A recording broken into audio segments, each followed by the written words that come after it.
internos, que los clásicos, máscara laringea, tubo laringio y combitubo. Y finalmente la parte a nivel de las traqueotomías, es decir, la parte quirúrgica. Actualmente en cuidados intensivos ya no se usa la traqueostomía quirúrgica, ¿no? La traqueostomía donde se tenía que llevar al paciente a la sala de operaciones, iban los cirujanos de cabeza y cuello, hacían la traqueostomía y regresaban, ¿no? Actualmente ya en universidades los médicos hacen las traqueostomías simultáneas. Vaya, se corta. ¿Cuál es la diferencia? Ya, ¿cuál es la diferencia entre ambas? Es exactamente el proceso de quirúrgico, ¿no? Lo cual ha hecho que sean más rápidas, porque, bueno, al menos en la realidad de mi hospital, para que venga el cirujano de cabeza y cuello, primero llevabas la interconsulta. Hoy día, por ejemplo. Mañana venía, respondía a la interconsulta y dejaba toda su preparación. Tú preparabas, alistabas, completabas el material, pero al día siguiente tenías que mandar otra interconsulta, diciendo que ya estaba completo el material. Al siguiente día venía, y como no era programación electiva, para que vaya a sala central porque había demasiado paciente, tenían que entrar por emergencia. Entonces ellos iban y los programaban. Pero venía una emergencia y te dejaban a tu paciente de lado. ¿No es cierto? Entonces ellos a veces esperabas hasta una semana y recién le hacían la traqueostomía. Eso es lo que pasa. No, eso más o menos era la realidad. Pero se han mejorado las técnicas y actualmente se hace la traqueostomía percutánea. Ahora nosotros tenemos dos definiciones que debemos conocer. ¿Cuál es la diferencia entre traqueostomía y traqueotomía? Porque a veces nosotros decimos, ¿es una traqueostomía o es una traqueotomía? Porque ella se mete en cosas que no debe. Entonces, la traqueostomía es la apertura. Nadie la llama ahora. Pues. Sí. Es que lo que pasa es que yo siempre he sido. Sí. La traqueostomía es la apertura temporal, mientras que la traqueotomía es la apertura permanente. Esa es la diferencia y tenemos que saberla, porque a veces podemos decir, no, le hemos hecho una traqueotomía, pero lo que hemos hecho es una traqueostomía. Generalmente en las unidades de cuidados intensivos lo que se va a hacer es una traqueostomía, no sea quirúrgica o percutánea, pero es una traqueostomía. Anatómicamente les puse estos videitos, este dibujito porque, bueno, vamos a entrar a nivel del cartílago de la tráquea, ¿no es cierto? Y queremos que quede así el tubo, en un ángulo donde no lastime las mucosas, ¿no? Esa es la forma correcta en que debe estar el tubo. Por lo tanto, ustedes tengan en cuenta que al menos en pacientes de UCI que tienen ventilación mecánica, los corrugados lo van a jalar. Al jalarlo van a hacer que esta parte posterior se choque contra la mucosa traqueal, generando necrosis. Y atrás que tenemos el esófago, ¿no es cierto? Entonces, mientras más esté en esa posición, y eso es cuidado de enfermería, eso sí, mientras más esté en esa posición jalante, vamos a llegar a podemos llegar a producir una traqueomalacia. Pues eso pasa porque ella se mete. O podemos hacer una fístula tragioesofágica, que sería la peor complicación que tendrían nuestros pacientes sometidos a una traqueostomía. ¿No es cierto? Entonces, acá vamos a ver de todo el proceso, antes, durante y después. ¿Qué es lo que tenemos que hacer nosotros para mantener esa vía aérea adecuadamente? Como antecedentes les puse que, según lo que se estaba revisando, que desde Egipto hay representaciones en sus tablas, en sus jeroglíficos, donde se ve que los sacerdotes hacen apertura a nivel traqueal. Así también en diferentes culturas antiguas se ve, en la China, en la India, se ve el procedimiento. Pero el primer caso documentado ya en nuestra cultura se data de 1546, ¿no? O sea que es un procedimiento antiguo, ¿no? Donde Antonio Musa documenta el primer caso de una traqueostomía. Luego en 1909 Chavelier estandariza la técnica, o sea, los pasos, ¿no? Primero haces una incisión diagonal, luego vas abriendo las fascies, llegas a la tráquea, abres la tráquea. O sea, él estandariza el procedimiento. A partir de entonces se hace el procedimiento quirúrgico igual, todos. Hasta 1985, donde Ciaglia describe la primera traqueotomía percutánea.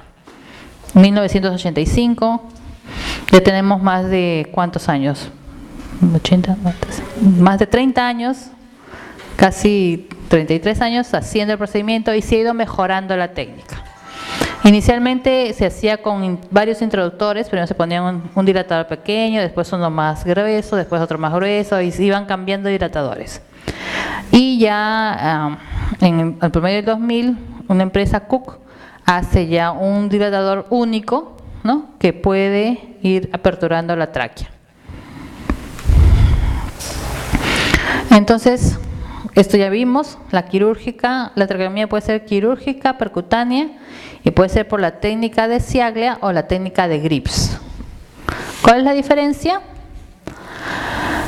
Que en la técnica de Grips usa pinza Kelly para ampliar el estoma, mientras que la técnica de Ciaglia usa los dilatadores, que es la técnica que se usa en la mayor parte del mundo, ¿no?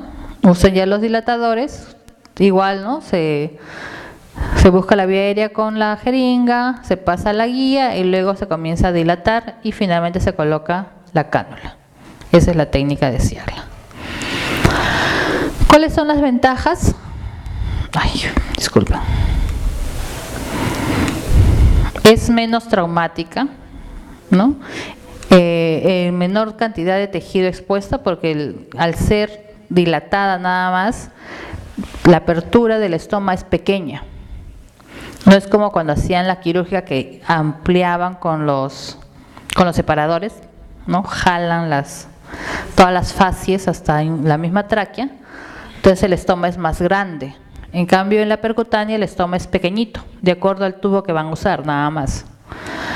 Hay menor probabilidad de lesionar los vasos sanguíneos que corren a través de la tráquea.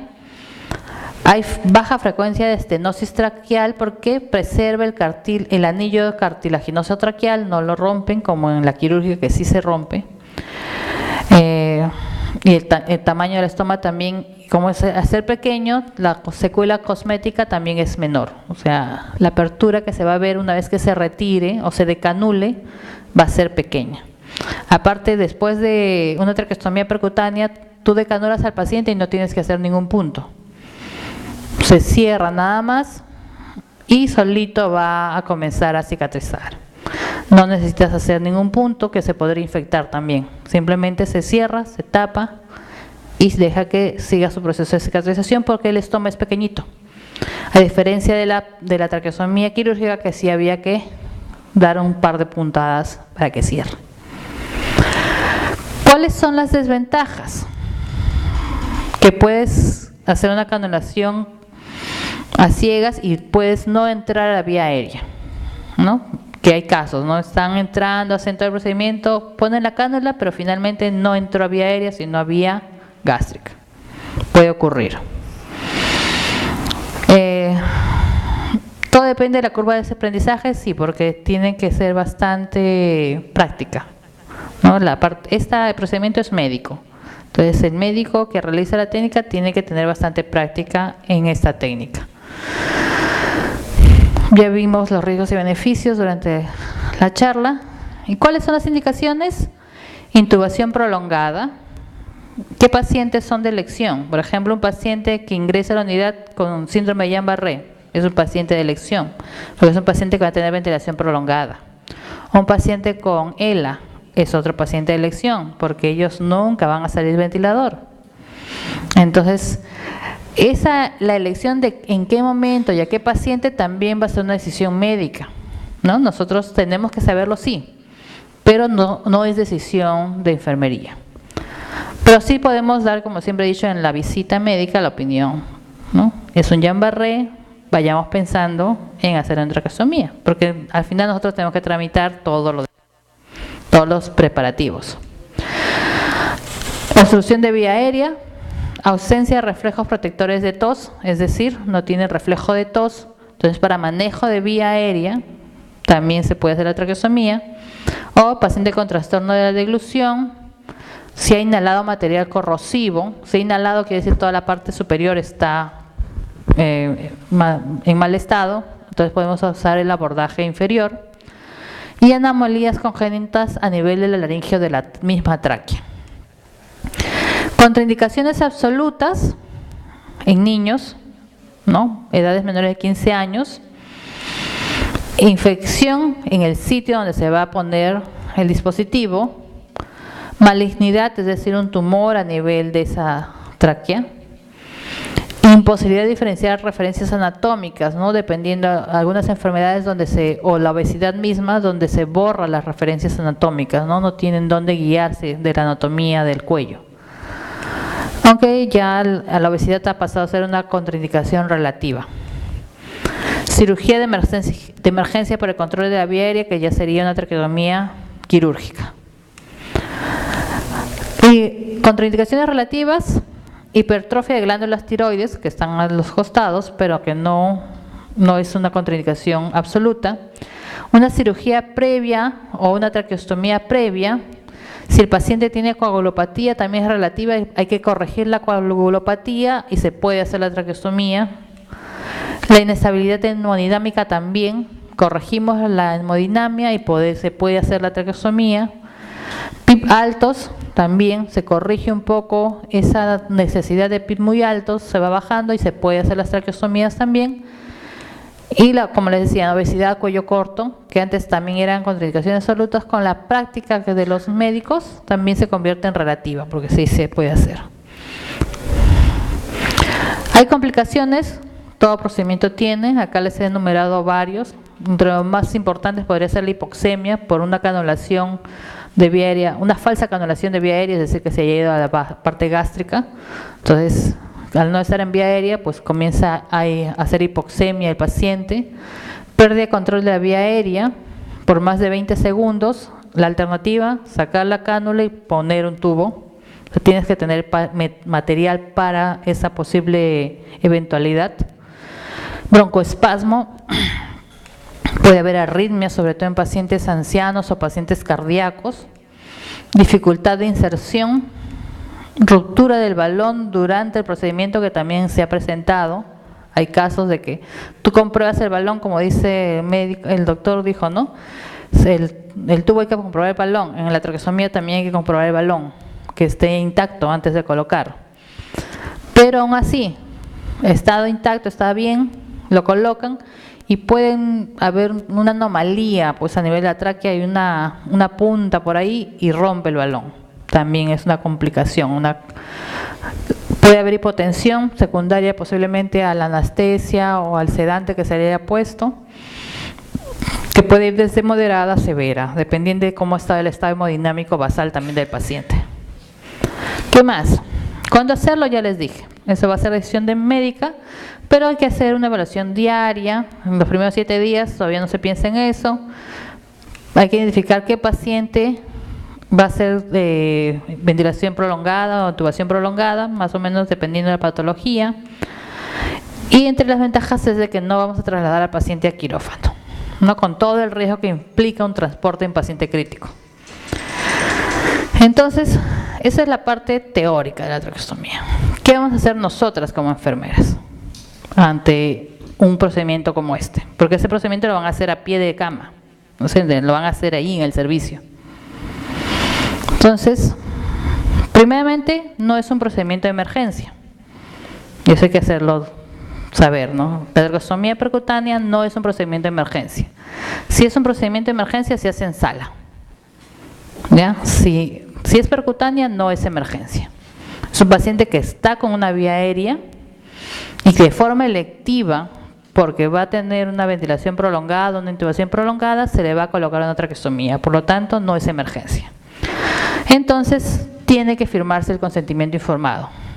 Nosotros no vamos a hacer que lo firmen, lo va a hacer el médico porque tiene que explicar el procedimiento, pero tenemos que asegurarnos de que esté firmado. Porque a veces quieren, en el afán de aprender, sobre todo en los hospitales que son docentes como el mío, los residentes quieren ya hacerle, ya está todo el material, ya hay que hacerle, pero no le han hecho firmar el consentimiento.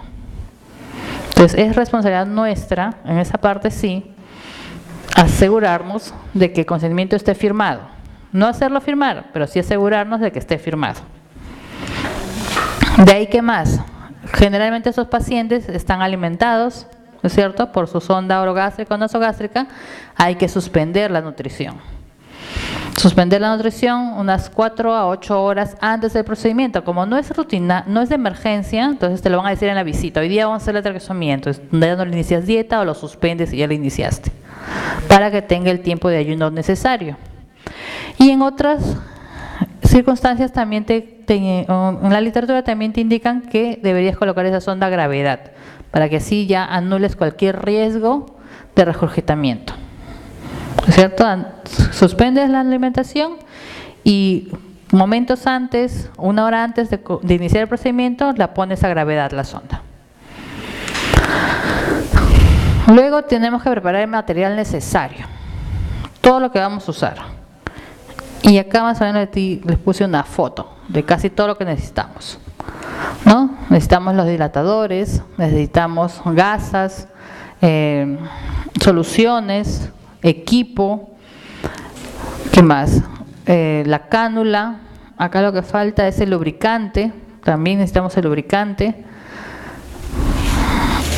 y la preparación de las medicinas por parte de nosotros, porque vamos a necesitar sedación, vamos a necesitar analgesia, posiblemente necesitamos tener también a la mano una vía permeable para como yo lo trabajo cuando van a poner una traqueostomía percutánea en mi unidad, yo le instalo un cloruro a goteo, lento. ¿Por qué? Porque por ahí nomás le voy pasando los medicamentos, con una llave de doble vía, porque si no vas a tener que tener una jeringa con cloruro, pasas una droga y le pasas el cloruro. Pasas otra droga, le pasas el cloruro. Entonces más fácil, bueno, para mí se me hace más fácil, le instalo una vía, no le voy a pasar a chorro, ¿no? A goteo lento y voy pasando medicamentos, le paso un poquito. Entonces ya me ahorro el hecho de estar cargando el cloruro, ¿no es cierto? Un tip. ¿Qué más? Preparar la medicación. Tengo que tener, como les decía, ¿no?, mi fentanilo, si es lo que uso en mi unidad, si utilizo remifentanilo, mi remifentanilo. Para sedación, ¿qué uso? Uso propofol, uso midazolam. ¿Qué tipo de paciente es? Si es un paciente neurocrítico, tendré también mi relajante muscular, mi rocuronio, mi mercuronio, lo que tenga. En consulta con el médico, tú puedes ir preparando, ¿no? Ya tienes todo ahí. Comprobar que todas las vías venosas estén permeables. No, les puse pues ahí tacoteo. Que todos los equipos estén permeables también. ¿Por qué? Porque si hay una falla en un equipo, quizás el saturador no está captando. Entonces, ¿cómo yo veo si está desaturando o no? También tengo que tener mi canógrafo calibrado, ¿no? Eso lo vimos en la primera clase. El canógrafo tiene que estar calibrado, listo, porque es una comprobación indirecta de que esté en vía aérea. Entonces, simplemente entra la cánula, ¿cómo compruebo? Pongo mi canógrafo. ¿Hay curva de canografía? Está en vía aérea. ¿No hay curva de canografía? No está en vía aérea. Entonces es más rápido, pero para eso yo tengo que tener ya mi canógrafo calibrado. ¿Y por qué? Porque hay monitores que necesitan mucho tiempo para calibrar un canógrafo, ¿no? Porque primero lo pones a un lado, después lo pones al otro lado, que caliente y hay un proceso. Hay otros monitores que simplemente lo conectas, se calienta y se cera. Entonces, dependiendo de qué monitor tengas, tienes que hacer la calibración del canógrafo. ¿Qué más? Preparar todos los elementos necesarios para una posible reintubación. Como les digo, si intuban o colocan la cánula y no está en vía aérea, el paciente comienza a saturar. Algunos médicos quieren intentar por segunda vez, ¿no? Hay veces si el tubo no ha sido retirado, se puede ir ventilando por el tubo. Pero si el tubo ha sido retirado y tú ves que la saturación cae, es tu responsabilidad como enfermera también decirle que no, que vuelva a colocar un tubo y volverá a intentarlo después. Pero no puede, si un paciente que esté hipoxémico, seguir intentando pues pasar una traqueostomía percutánea. está poniendo en riesgo la vida del paciente. En algunos sitios donde hay la disponibilidad, también se emplea el fibrobroncoscopio para estar seguro, ¿no?, que está entrando a la vía aérea. Ahí sí ya pues es una comprobación directa. Y también antes de que se haga el procedimiento hay que retirar todos los cables o las bombas que estén a la cabecera del paciente, muy cerca donde el médico va a estar realizando el procedimiento, y también donde va a estar un médico o una enfermera manejando la vía aérea, ¿no? Por ejemplo, yo estoy acá. Una persona va a estar a la cabecera, que puede ser un médico residente o una enfermera, y 2 operarios. Ese es el mínimo personal para manejo de vía aérea. Aparte tiene que haber una enfermera para administración de drogas, ya van 4 personas, y otro personal, que ahí generalmente es el técnico, para alcanzar el material. Entonces son 5 personas que tienen que estar disponibles para hacer el procedimiento. Y eso también lo tenemos que prever. O sea, no se puede hacer durante la hora del almuerzo, ¿no es cierto?, ni de la cena, porque la mitad del personal se va a almorzar. ¿Y quién ve a los demás pacientes? Tampoco si es que se está trasladando otro paciente a tomografía, o entonces todo eso se tiene que coordinar, tanto como con tus compañeros, porque si tú estás a cargo del paciente generalmente vas a manejar vía aérea, ¿no es cierto? Entonces tu otra compañera va a manejar drogas. Entonces tienes que tener a tu compañera disponible en ese momento.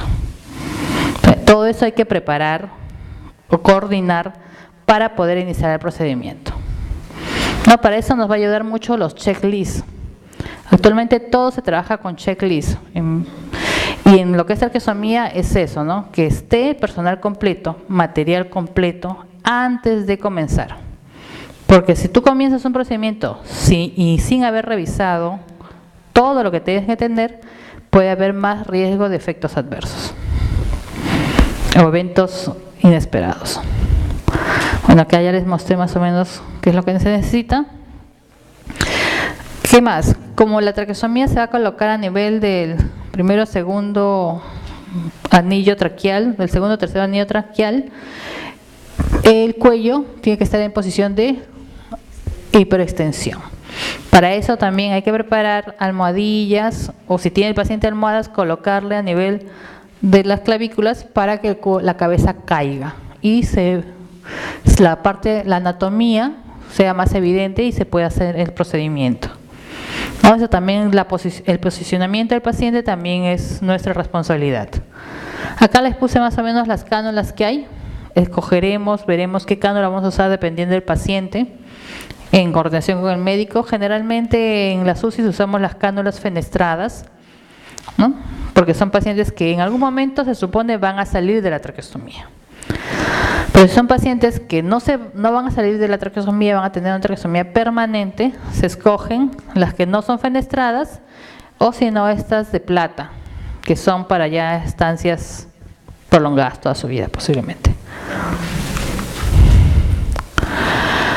Acá también les hice una lista de todo lo que necesita, ¿no? Aparte de lo que hemos visto, necesitamos todo el material estéril: gorros, mascarillas, batas, campos.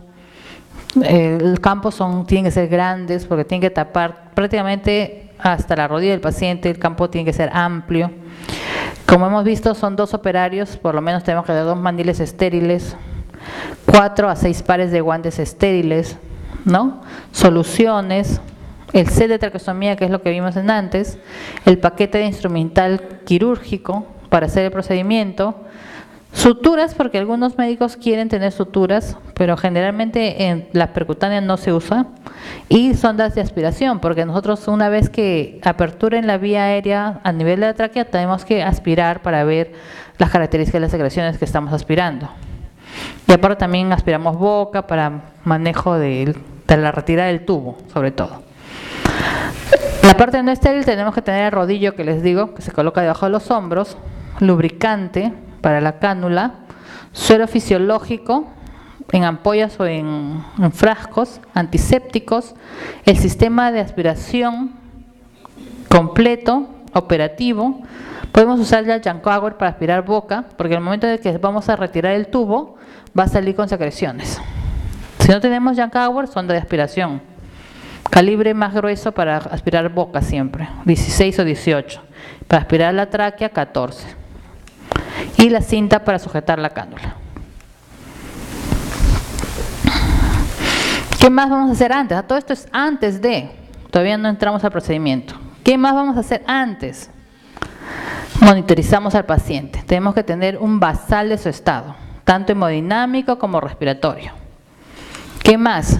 Tenemos que aumentar el FiO2 en el ventilador, aumentarlo a 100%, porque en un momento, si el tubo está colocado en un momento, nosotros vamos a ir retirando, que el tubo va a quedar prácticamente a nivel faríngeo, y todavía no han colocado la cánula.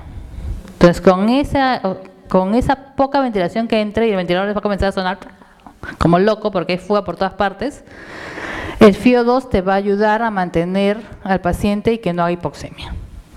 Por eso es que se tiene que incrementar el FiO2 al 100%. Comenzar la administración de fármacos que sean los indicados, hiperextender el cuello, aspirar secreciones antes del procedimiento, aspiramos nariz, boca, tubo, todo antes del procedimiento, y colaborar con el control de la vía aérea, ¿no? Nosotros vamos a estar atrás. Y ahora sí entramos ya al procedimiento. Ya tenemos todo, ya hemos aspirado, ya hemos verificado que todo esté completo. Vienen los operarios, que son los médicos. Igual, durante el procedimiento tenemos que seguir vigilando toda la parte hemodinámica y ventilatoria y oxigenatoria. Por lo tanto, tenemos que estar colocados de tal manera que podamos ver nuestro monitor.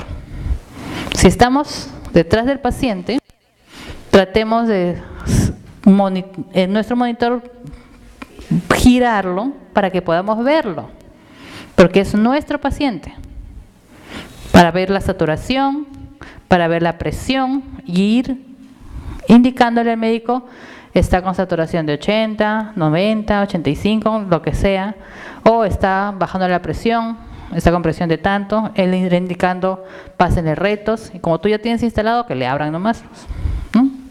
Pásenle reto de cloruro, reto de Imacel. Ya tienes una vía ahí que donde tu colega puede irle instalando las drogas necesarias. ¿Qué más? Estar atentos a todas las complicaciones que pueden ser esas, ¿no? Hipoxemia, hipotensión, arritmias también pueden haber en pacientes cardíacos, en pacientes que son arrítmicos de base, pueden comenzar a presentar arritmia por dolor, quiere decir que quizás no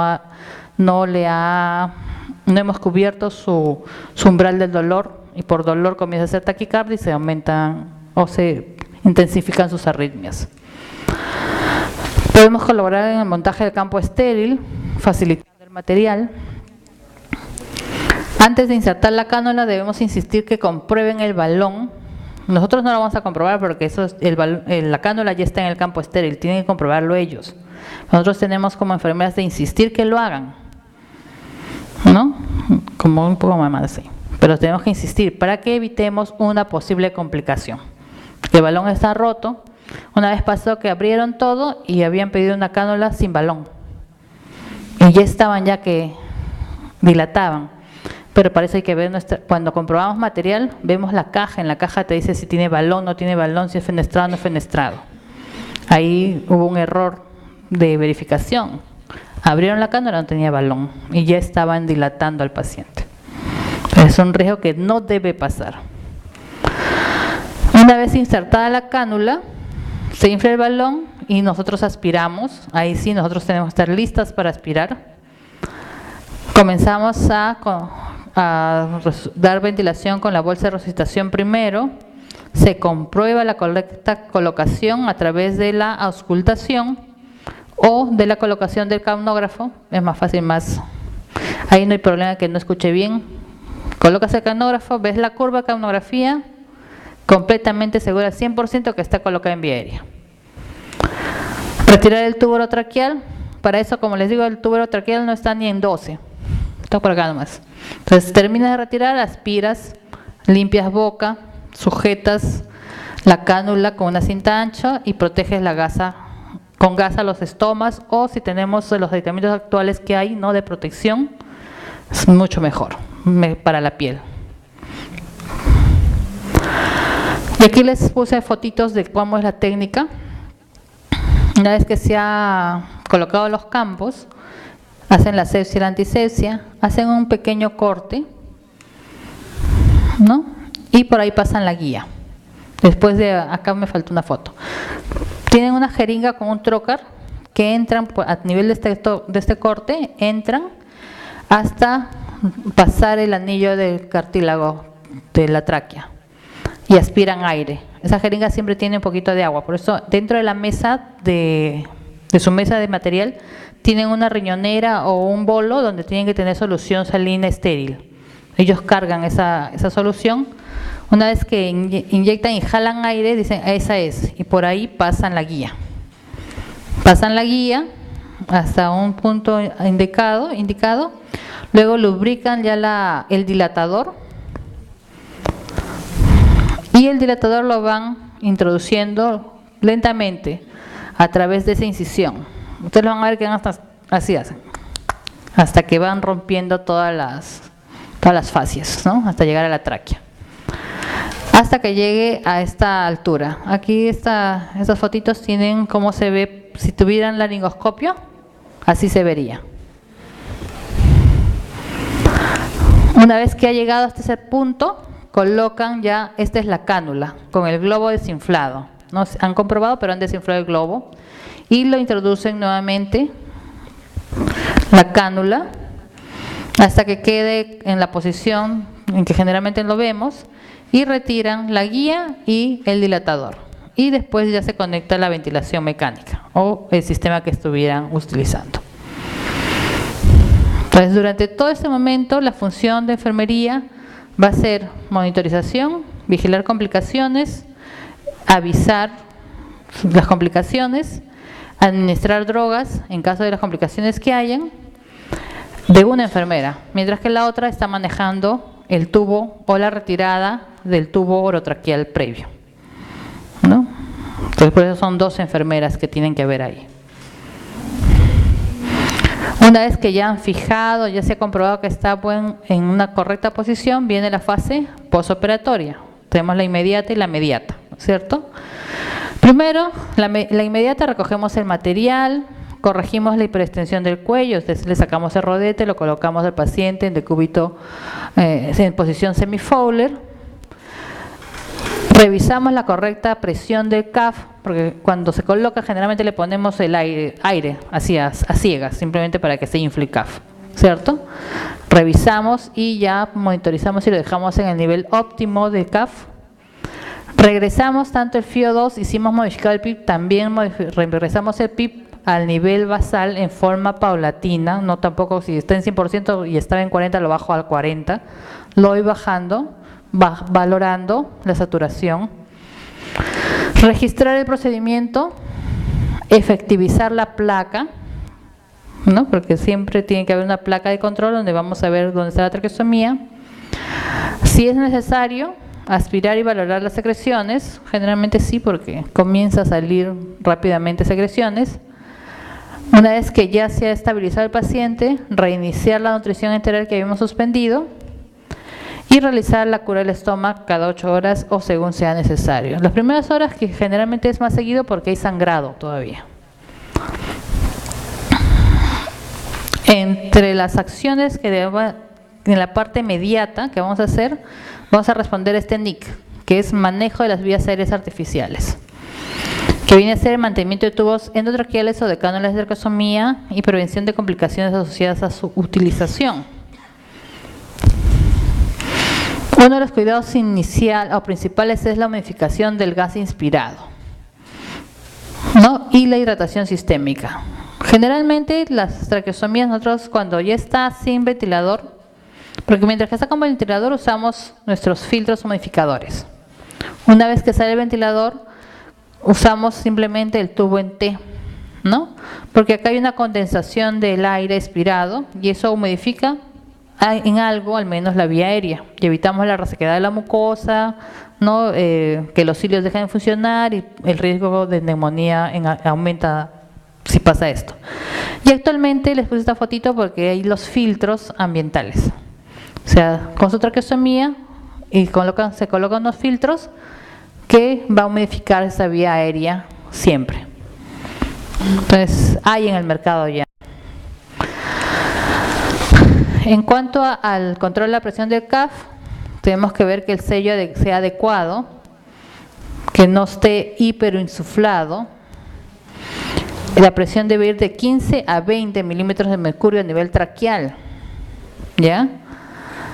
¿Por qué? Porque a nivel de 25 a 30 hay colapso arterial, de 20 a 25 venoso y 25 a 30 linfático, de 25 a 20. ¿No? O sea, más de 25, lo que nosotros vamos a causar es necrosis. Por eso es que el inflado no debe llegar a este nivel. Por eso la recomendación es entre 15 a 20, generalmente en 20 para una traqueostomía es la adecuada, ¿no? Por estos daños.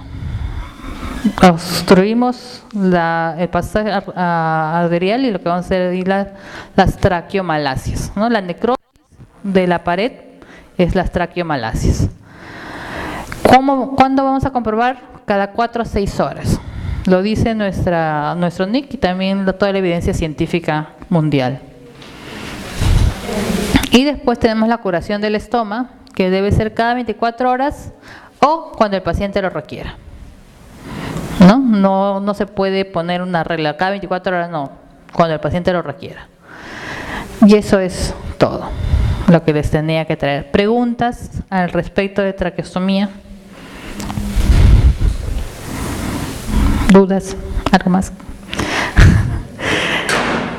Ya, lo que les decía al inicio, para evitar la traqueomalacia, los corrugados no pueden estar nunca sobre el pecho del paciente. Por eso el ventilador tiene sus brazos. Entonces tenemos que hacer que esté a 90 grados, así. La tráquea hacia afuera. Entonces tenemos que hacer que los corrugados estén de tal manera hacia arriba para que no caiga, ¿no? Porque todos los corrugados pesan, por más que sean descartables pesan. Entonces no deben caer hacia el pecho del paciente, tienen que estar hacia arriba, no hacia abajo. Ese es el cuidado para que evitemos nosotros las posibles fístulas traqueoesofágicas, que son la peor complicación que podría tener un paciente que tenga una traqueostomía. Porque al final lo que vamos a hacer es que va a necesitar traqueotomía, cánulas especiales, que son las largas, las anilladas, que son mucho más caras, los CIS casi no los cubren. Entonces es un gasto para el paciente y no hay forma de revertir esa traqueomalacia o esa fístula. ¿Alguna pregunta? La nebulización. Si está en ventilación mecánica, de la misma forma que se hace en el ventilador. Si está con Venturi, que generalmente salen de ventilación hacia Venturi, el Venturi tiene una parte, acá está. ¿Puedo abrirlo? No.